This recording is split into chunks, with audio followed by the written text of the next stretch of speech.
हरे कृष्णा। आज मार्गशीर्ष माह के कृष्ण पक्ष की द्वादशी तिथि है और आज ही के दिन उत्पन्ना एकादशी व्रत का पारण किया जाएगा। यानी कि कल जिन लोगों ने एकादशी का व्रत रखा था वे आज अपना व्रत खोलेंगे और एकादशी व्रत के पारण के दूसरे दिन तुलसी माताओं की कथाओं को सुनने से ही व्रत को पूरा माना जाता है। तो जिन लोगों ने व्रत नहीं भी रखा है उन्हें भी द्वादशी के दिन तुलसी माता की कथाओं को सुनने से अनंत शुभ फलों की प्राप्ति होती है। तो आइए भगवान श्री लक्ष्मी नारायण के चरणों का ध्यान करते हुए इन कथाओं को सुनते हैं। तो आप बड़ी ही श्रद्धा और प्रसन्नचित मन से इन कथाओं को पूरा अवश्य ही सुनिए। बोलिए श्री लक्ष्मी नारायण भगवान की जय। बोलिए राधा कृष्ण की जय। बोलिए श्री तुलसी शालिग्राम जी की जय। एक बार की बात है, एक बुढ़िया माई प्रतिदिन ही तुलसी माता को सींचा करती और तुलसी माता के सामने बैठकर उससे प्रार्थना करती कि हे तुलसी माता, तू सबकी दाता, मैं तेरा बिड़ला सींचू, तू मेरा कर निस्तारा। तुलसी माता अड़ुआ दे लड़ुआ दे, पीतांबर की धोती दे, मीठे मीठे ग्रास दे, वैकुंठ का वास दे, चटक की चाल दे, पटक की मोद दे, चंदन की काठ दे, झालर की झनकार दे, रानी का सा राज दे, दाल भात का जीवन दे, एकादशी की मोद दे और अंत में श्री कृष्ण का कांधा दे। इतना कहकर तुलसी जी से प्रार्थना करके वह बुढ़िया तो चली जाती, परंतु पीछे से तुलसी मैया सोचती रहती कि मैं किस तरह से इस बुढ़िया की कामना पूरी करूं। यह सोचते सोचते तुलसी मैया दिनों दिन सूखने लगी। कुछ दिनों तक ऐसे ही चलता रहा। तभी एक दिन श्री कृष्ण जी उधर से जा रहे थे और उन्होंने देखा कि तुलसी तो दिन प्रतिदिन सूखती जा रही है। तब उन्होंने कहा कि हे तुलसी, तुम्हें कौन सी चिंता है कि तुम इस तरह से सूखती जा रही हो। तब तुलसी जी ने बताया कि एक बुढ़िया माई मेरे पास आती है और रोज ही आकर यह कहती है कि हे माता, सबकी दाता, मैं तेरा बिड़ला सींचूं, तू मेरा निस्तारा कर। हे माता, अड़ुआ दे लड़ुआ दे, पीतांबर की धोती दे, मीठे मीठे ग्रास दे, वैकुंठ का वास दे, चटक की चाल दे, पटक की मोद दे, चंदन की काठ दे, झालर की झनकार दे, रानी का सा राज दे, दाल भात का जीवन दे, एकादशी के दिन मोद दे और अंत में श्री कृष्ण का कांधा दे। अब आप बताइए, मैं उसे सब कुछ दे दूं, परंतु आपका कांधा कहाँ से दूं। इस पर भगवान बोले कि हे तुलसी, तुम चिंता मत करो और बुढ़िया माई को आशीर्वाद दे दो। तुलसी माँ ने वैसा ही किया और फिर इसी तरह से दिन व्यतीत होने लगे। नियत समय आने पर एकादशी के दिन बुढ़िया माई मर गई और सब लोग उसकी अर्थी को उठाने लगे, परंतु वह इतनी भारी हो गई कि किसी से भी नहीं उठ सकी। सब लोग कहने लगे कि पाप घाट की माला फिरती थी, जिसकी वजह से वह इतनी भारी हो गई है। तभी वहां पर भगवान श्री कृष्ण जी वेश बदलकर ब्राह्मण के वेश में आ गए और वहां पर खड़े हुए लोगों से कहने लगे कि आप लोगों ने इतनी भीड़ क्यों की हुई है। तब उन लोगों ने बताया कि एक बुढ़िया माई मरी है, परंतु वह उठ ही नहीं रही है। इस पर ब्राह्मण वेशधारी श्री कृष्ण ने कहा कि भाई, एक बार मैं कोशिश करके देखता हूँ। तब लोगों ने कहा कि ठीक है, तुम भी अपने मन का निकाल लो। तब भगवान श्री कृष्ण जी बुढ़िया माई के पास गए और बुढ़िया माई के कान में कहने लगे कि माई, तू बिड़ला सींचा मेरा, मैं करूँ निस्तारा तेरा। बुढ़िया माई अड़ुआ ले लड़ुआ ले, पीतांबर की धोती ले, मीठा मीठा भात ले, वैकुंठ का वास ले, चटक की चाल ले, पटक की मोत ले, चंदन का काठ ले, झालर की झनकार ले, रानी का सा राज ले, दाल भात का भोजन ले और एकादशी की मोत ले, और अब अंत में ले तू श्री कृष्ण का कांधा ले। इतना सुनते ही बुढ़िया माई हल्की हो गई और इसके बाद भगवान श्री कृष्ण ने खुद अपना कांधा देकर उसको मुक्ति प्रदान की। हे तुलसी माई, जैसी आपने उस बुढ़िया माई को मुक्ति दी है वैसी ही सबको देना। बोलो तुलसी माता की जय। अब आप सुनिए तुलसी माता की एक ननद और भाभी की कहानी। एक बार की बात है, किसी गांव में एक ननद और एक भाभी साथ साथ रहती थी। ननद का अभी विवाह नहीं हुआ था। वह बचपन से ही तुलसी जी के पौधे की बहुत सेवा किया करती थी, लेकिन उसकी भाभी को यह सब कुछ बिल्कुल भी पसंद नहीं आता। जब कभी उसकी भाभी को अत्यधिक क्रोध आता तो वह उसे ताना देते हुए कहती कि जब तुम्हारा विवाह होगा तो मैं तुलसी ही बारातियों को खाने के लिए दूंगी और तुम्हारे दहेज में भी तुलसी ही दूंगी। धीरे धीरे इसी तरह से समय बीतता रहा और ननद बड़ी हो गई और जब विवाह के योग्य हो गई तो उसका विवाह पक्का हुआ। विवाह के दिन जब बारात आई और बाराती खाने के लिए बैठे तो भाभी ने अपने कहे अनुसार ही उनके सामने तुलसी का गमला फोड़ दिया। वह फूटा हुआ गमला तुलसी जी की कृपा से अनेक स्वादिष्ट व्यंजनों में बदल गया। वहीं दूसरी तरफ जब ननद तैयार होने लगी तो उसके वस्त्रों के स्थान पर भाभी ने तुलसी का जनेऊ रख दिया। तुलसी जी की कृपा से जनेऊ की जगह रेशमी और सुंदर वस्त्र आ गए। लड़की ने वह सब पहन लिए और जब गहनों की बारी आई तो भाभी ने गहनों के नाम पर तुलसी की मंजरी से बने हुए गहने पहना दिए। तुलसी माता की कृपा से वे सभी सोने और हीरे जवाहरात में बदल गए। उसके बाद विवाह कराकर ननद की विदाई की गई और ननद जब ससुराल में गई तो उसके दहेज की बहुत प्रशंसा की गई और ननद का ससुराल में मान सम्मान बढ़ा। और यह बात जब उसकी भाभी के कानों तक पहुंची तो उसे बहुत ही आश्चर्य हुआ। अब उसे तुलसी माता की पूजा का महत्व समझ में आया। वहीं भाभी को भी एक लड़की थी। वह अपनी लड़की से कहने लगी कि तुम भी तुलसी जी की सेवा किया करो, तुम्हें भी बुआ की तरह ही फल मिलेगा। वह जबरदस्ती अपनी लड़की से तुलसी जी की सेवा कराने लगी, परंतु उसकी लड़की का मन तुलसी जी की सेवा में नहीं लगता था। धीरे धीरे दिन व्यतीत होते गए और उसकी लड़की भी बड़ी हो गई और विवाह के योग्य हो गई। जब उस लड़की के विवाह का समय आता है तो भाभी सोचती है कि जैसा व्यवहार मैंने अपनी ननद के साथ किया था वैसा ही अब मैं अपनी लड़की के साथ भी करूंगी। तो ऐसा करने से वह भी गहनों से लद जाएगी और बारातियों को खाने में पकवान मिलेंगे और इसे ससुराल में भी बहुत इज्जत मिलेगी। ऐसा सोचकर जब बारात आती है और बाराती खाने के लिए बैठते हैं तो वह उनके सामने तुलसी का गमला फोड़ देती है, लेकिन इस बार गमले की मिट्टी मिट्टी ही रहती है। फिर जब वह वस्त्र के रूप में अपनी लड़की को जनेऊ देती है तो जनेऊ भी अपना रूप नहीं बदलता है।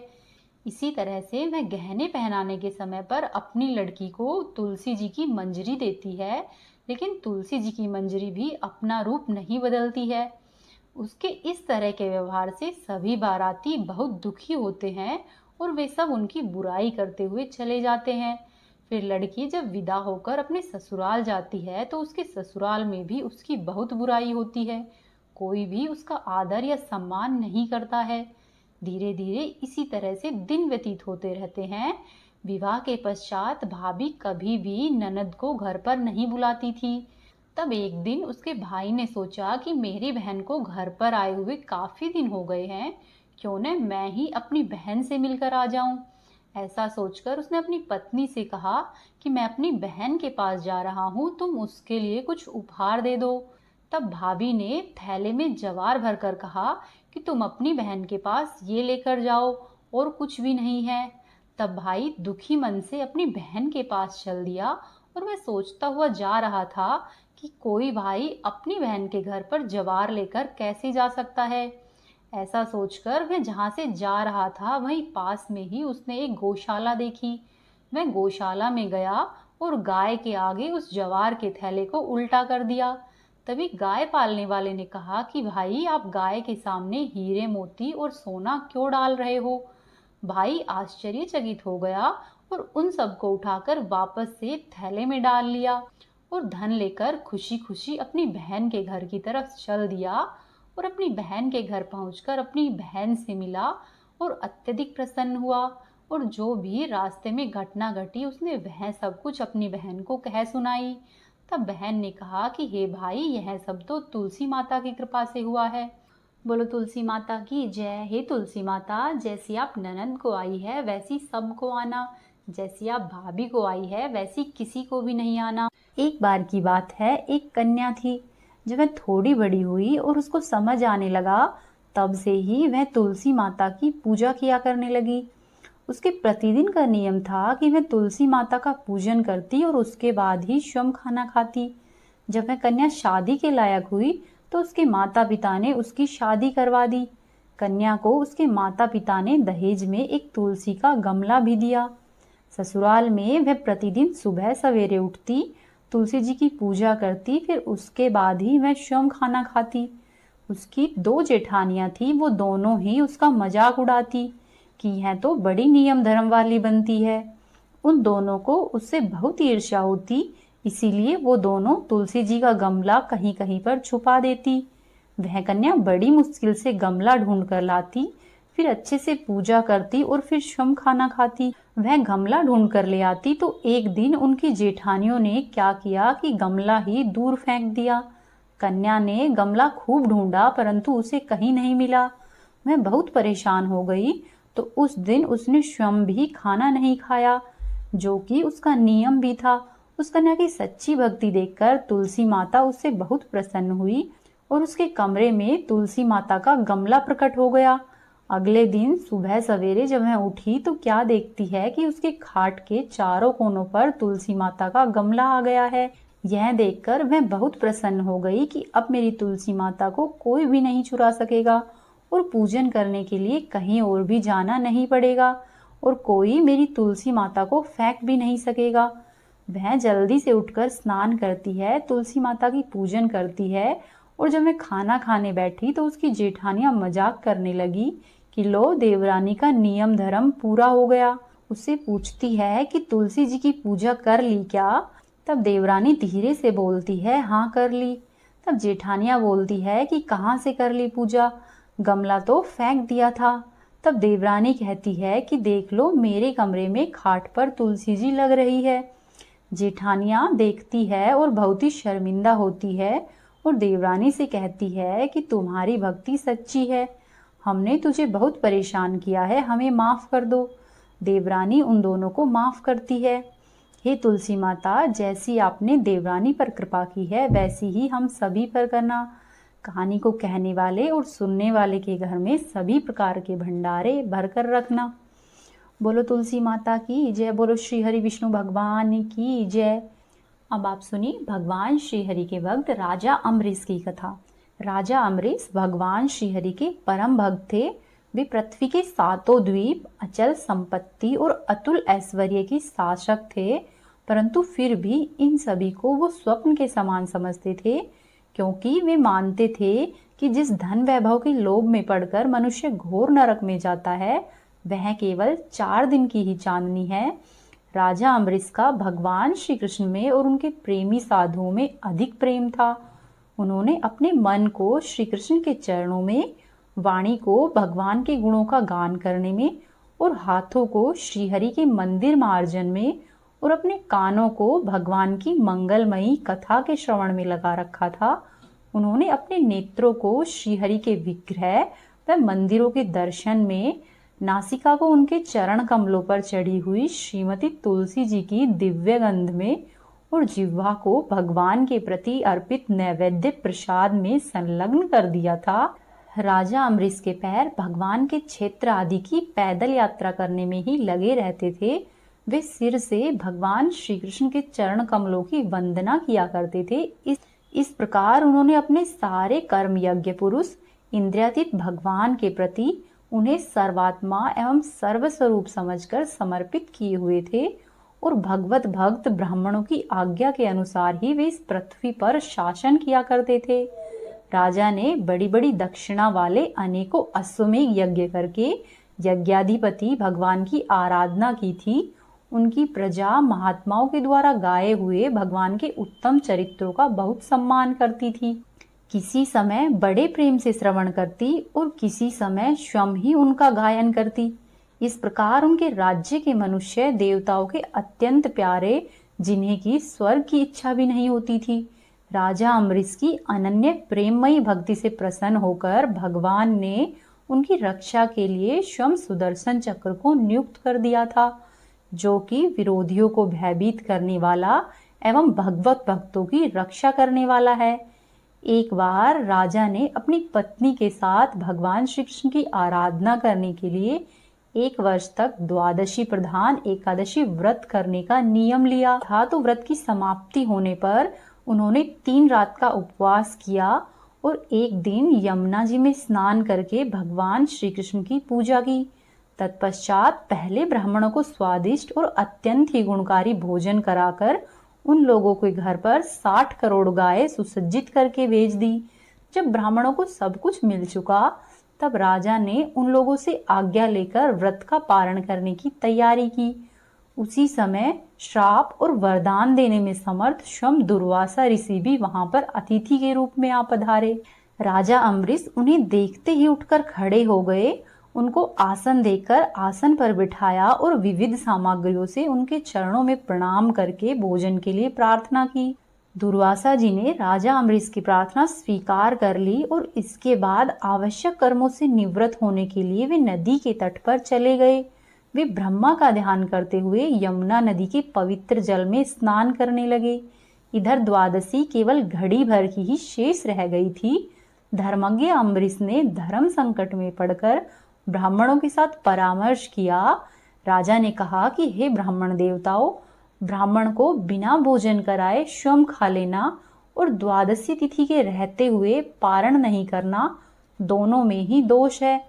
इसीलिए इस समय जैसा करने से मेरी भलाई हो और मुझे पाप नहीं लगे, मुझे ऐसा क्या करना चाहिए वह रास्ता बताए। तब ब्राह्मणों के साथ विचार करके उन्होंने कहा कि हे ब्राह्मणों, श्रुतियों में ऐसा कहा गया है कि जल पी लेना भोजन करना भी है और नहीं भी है, इसीलिए इस समय केवल जल से पारण किए लेता हूँ।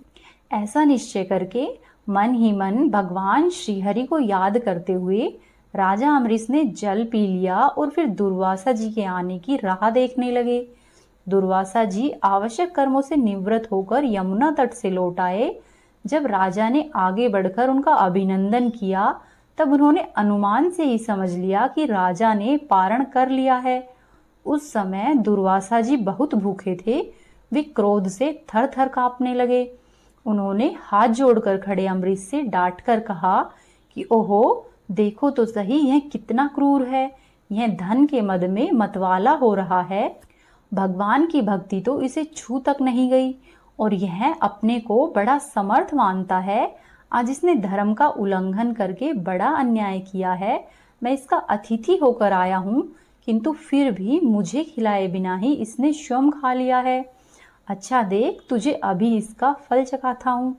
ऐसा कहते कहते ऋषि क्रोध से जल उठे। उन्होंने अपनी एक जटा उखाड़ी और उससे अम्बरीश को मार डालने के लिए एक कृत्या राक्षसी उत्पन्न की। वह राक्षसी आग के समान जलती हुई हाथ में तलवार लेकर राजा अम्बरीश पर टूट पड़ी। परम पुरुष परमात्मा श्रीहरि विष्णु भगवान ने अपने सेवक अम्बरीश की रक्षा के लिए पहले से ही सुदर्शन चक्र को नियुक्त कर रखा था। जैसे आग क्रोध से गुर्राते हुए सांप को भस्म कर देती है, वैसे ही सुदर्शन चक्र ने दुर्वासा जी की कृत्या को जलाकर ढेर कर दिया। जब दुर्वासा जी ने देखा कि मेरी बनाई हुई कृत्या तो जल रही है और चक्र मेरी ओर आ रहा है, तब दुर्वासा ऋषि भयभीत हो गए और अपने प्राण बचाने के लिए जी छोड़कर एक ओर भाग निकले। जैसे ऊंची ऊंची लपटों वाला दावानल सांप के पीछे दौड़ता है, वैसे ही भगवान का चक्र ऋषि के पीछे लग गया। जब चक्र दुर्वासा जी के पीछे लगा हुआ था, तब दुर्वासा जी दिशा, आकाश, पृथ्वी, अतल, वितल आदि नीचे के लोक, समुद्र, लोकपाल तथा उनके द्वारा सुरक्षित लोक एवं स्वर्गलोक तक में गए। परंतु जहां जहां पर वे गए, वहीं वहीं पर उन्होंने ऐसे ही ये तेज वाले सुदर्शन चक्र को अपने पीछे लगा हुआ देखा। जब उन्हें कहीं भी कोई रक्षक नहीं मिला, तब ऋषि डर गए। अपने प्राण बचाने के लिए वे देव शिरोमणि ब्रह्मा जी के पास गए और बोले कि हे ब्रह्मा जी, आप शंभु है, भगवान के इस तेजोमय चक्र से मेरी रक्षा कीजिए। तब ब्रह्मा जी ने कहा कि दुर्वासा जी, मैं शंकर जी, दक्ष, भृंगु आदि प्रजापति, भूतेश्वर आदि सब जिनके बनाए हुए नियमों में बंधे हैं तथा जिनकी आज्ञा शिरोधार्य करके हम लोग संसार का हित करते हैं, उनके भक्त के विद्रोही को बचाने में हम लोग समर्थ नहीं हैं। जब ब्रह्मा जी ने इस प्रकार दुर्वासा ऋषि को निराश कर दिया, तब भगवान के चक्र से संतप्त होकर दुर्वासा ऋषि कैलाशवासी भगवान शंकर की शरण में गए। शंकर जी ने कहा कि दुर्वासा जी, जिनसे पैदा हुए अनेकों ब्रह्मांडों में हमारे जैसे हजारों चक्कर काटते हैं, यह चक्र उन्हीं विश्वेश्वर का शस्त्र है, यह हम लोगों के लिए असह्य है। तुम ऐसा करो, उन्हीं की शरण में जाओ, वे भगवान ही तुम्हारा मंगल करेंगे। निराश होकर दुर्वासा जी श्रीहरि भगवान के परम धाम वैकुंठ की तरफ भागे। दुर्वासा जी भगवान के चक्र की आग से जल रहे थे। वे भगवान के चरणों में गिर पड़े। उन्होंने कहा कि हे अच्युत, हे अनंत, आप संतों के एकमात्र इच्छित हैं। हे प्रभु, संपूर्ण जगत के जीवन दाता है, मैं अपराधी हूँ, मेरी रक्षा कीजिए। आपका परम प्रभाव नहीं जानने के कारण ही मैंने आपके प्यारे भक्त का अपराध किया है। हे प्रभु, आप मुझे बचाइए। तब श्री भगवान ने कहा कि दुर्वासा जी, मैं सदा ही भक्तों के अधीन हूँ, मुझ में तनिक भी स्वतंत्रता नहीं है। जो भक्त स्त्री, पुत्र, गृह, गुरुजन, प्राण, धन, इहलोक और परलोक सबको छोड़कर केवल मेरी ही शरण में आ गए हैं, उन्हें छोड़ने का संकल्प मैं नहीं कर सकता हूँ। भक्त भगवान से पहले आते हैं। इसमें संदेह नहीं है कि ब्राह्मणों के लिए तपस्या और विद्या परम कल्याण के साधन है, परंतु यदि ब्राह्मण उद्दंड और अन्यायी हो जाए तो वे दोनों ही उल्टे फल देने लगते हैं। दुर्वासा जी सुनिए, मैं आपको एक उपाय बताता हूँ जिसका अनिष्ट करने से आपको इस विपत्ति में आना पड़ा है। आप उन्हीं के पास जाइए, उनसे क्षमा मांगिए, तब जाकर आपको शांति मिलेगी। सुदर्शन चक्र की ज्वाला से जलते हुए दुर्वासा मुनि वापस लौटकर राजा अम्बरीश के पास आए और उन्होंने अत्यंत ही दुखी होकर राजा के पैर पकड़ लिए। दुर्वासा जी की यह चेष्टा देखकर और उनके चरण पकड़ने से लज्जित होकर राजा अम्बरीश भगवान श्रीहरि के चक्र सुदर्शन की स्तुति करने लगे। राजा अम्बरीश ने कहा कि हे प्रभु सुदर्शन, आप अग्नि स्वरूप है। हे भगवान के प्यारे हजार दांत वाले चक्रदेव, मैं आपको नमस्कार करता हूँ। समस्त अस्त्र शस्त्रों को नष्ट कर देने वाले एवं पृथ्वी के रक्षक, आप इन ब्राह्मण की रक्षा कीजिए। आप कृपया करके हमारे कुल के भाग्योदय के लिए दुर्वासा जी का कल्याण कीजिए। हमारे ऊपर यह आपका महान अनुग्रह होगा। यदि मैंने कुछ भी दान किया हो, यज्ञ किया हो अथवा अपने धर्म का पालन किया हो, यदि हमारे वंश के लोग ब्राह्मणों को ही अपना आराध्य देव समझते रहे हो, तो दुर्वासा जी की जलन मिट जाए। भगवान समस्त गुणों के एकमात्र आश्रय स्थल है। यदि मैंने समस्त प्राणियों की आत्मा के रूप में उन्हें देखा हो और वे मुझ पर प्रसन्न हो, तो दुर्वासा जी के हृदय की सारी जलन मिट जाए। जब राजा अम्बरीश ने दुर्वासा जी को सब ओर से जलाने वाले भगवान के सुदर्शन चक्र की इस प्रकार स्तुति की, तब उनकी प्रार्थना से सुदर्शन चक्र शांत हो गया। जब दुर्वासा जी चक्र की आग से मुक्त हो गए और उनका चित्त स्वस्थ हो गया, तब वे राजा अम्बरीश को अनेक प्रकार के उत्तम आशीर्वाद देते हुए उनकी प्रशंसा करने लगे। दुर्वासा जी ने कहा कि धन्य है, आज मैंने भगवान के प्रेमी भक्तों का महत्व देखा है। हे राजन, मैंने आपका अपराध किया है, फिर भी आप मेरे लिए मंगल कामना ही कर रहे हैं। महाराज अम्बरीश, आपका हृदय करुणा भाव से परिपूर्ण है। आपने मेरे ऊपर महान अनुग्रह किया। ओहो, आपने मेरे अपराध भुलाकर मेरी रक्षा की है। जब दुर्वासा जी चक्र से जीवन रक्षा के लिए भाग रहे थे, तब से राजा अम्बरीश ने भोजन नहीं किया था। वे दुर्वासा जी के लौटने की राह देख रहे थे। अब उन्होंने दुर्वासा जी के चरण पकड़ लिए और उन्हें प्रसन्न करके विधि पूर्वक भोजन कराया। दुर्वासा जी ने बहुत ही संतुष्ट होकर राजा अम्बरीश के गुणों की प्रशंसा की और उसके बाद उनसे अनुमति लेकर आकाश मार्ग से प्रस्थान किया। जब सुदर्शन से भयभीत होकर दुर्वासा जी भाग रहे थे, तब से लेकर के उनके वापस लौटने तक 1 वर्ष का समय व्यतीत हो गया था। इतने दिनों तक राजा अम्बरीश उनके दर्शन की आकांक्षा से केवल जल पीकर रहे। दुर्वासा जी के आने के बाद राजा अम्बरीश ने उनके बचे हुए भोजन से अत्यंत पवित्र अन्न को ग्रहण किया और अपने पूरे परिवार को भी खिलाया। कुछ वर्ष बीतने पर राजा अम्बरीश ने अपने ही समान भक्त पुत्रों पर राज्य का भार छोड़ दिया और स्वयं वन में चले गए। वहां पर वे बड़ी ही धीरता के साथ आत्मस्वरूप भगवान में अपना मन लगाकर गुणों के प्रवाह रूपी संसार से मुक्त हो गए। बोलो श्री हरि विष्णु भगवान की जय। अब ये थी आज की कथाएं। उम्मीद है आपको पसंद आई होगी। आपसे एक निवेदन है, यदि आपने अभी तक चैनल को सब्सक्राइब नहीं किया है तो सब्सक्राइब कर ले, वीडियो को लाइक करें और वीडियो को अधिक से अधिक शेयर करें और कमेंट बॉक्स में जय श्री हरि अवश्य ही लिखें।